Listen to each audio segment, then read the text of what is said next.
देखिए विद्यार्थियों, अब ये जो सवाल है हमारे प्रश्न बैंक में दिया हुआ है, वह अनुपात ज्ञात कीजिए जिसमें बिंदुओं को मिलाने वाला रेखाखंड x अक्ष से विभाजित होता है। इस बिंदु के निर्देशांक ज्ञात करें।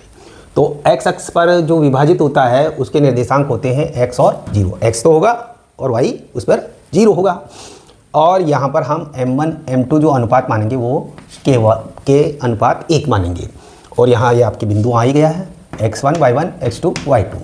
अब इसमें ये है कि x निर्देशांक हमें ज्ञात करना है और y निर्देशांक 0 है। तो y वाले जो खंड है इसमें हम पहले मान रखेंगे और फिर x का मान हम निकालेंगे।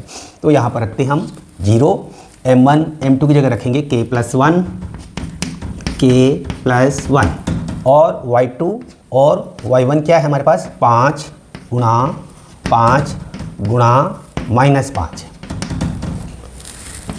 इससे गुणा करेंगे तो 5 के -5 और k+1 और इधर है 0। तो 0 से जब हम तिरछा गुणा करेंगे तो ये तो जो पूरा पार्ट है ये तो हो जाएगा 0 और हमारे पास ये बच जाएगा 5 के -5 बराबर 0।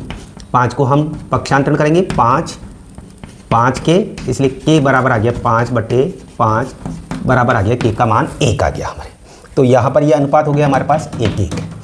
अब हमें x का निर्देशांक चूँकि हमें ज्ञात करना है तो x की जगह हम यहाँ मान रखेंगे 1 + 1 गुणा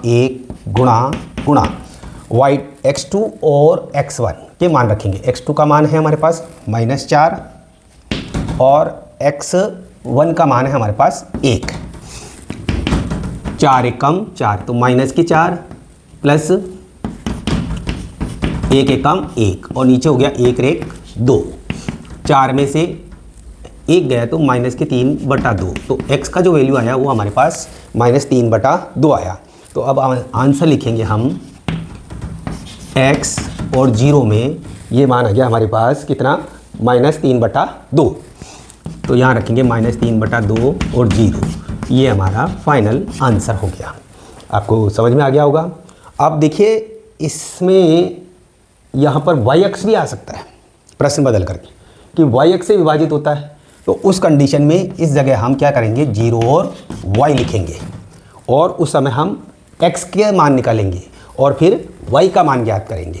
तो ये प्रश्न बदल कर भी आ सकता है आपके। ठीक है, मुझे आशा है कि आपको ये समझ में आ गया होगा।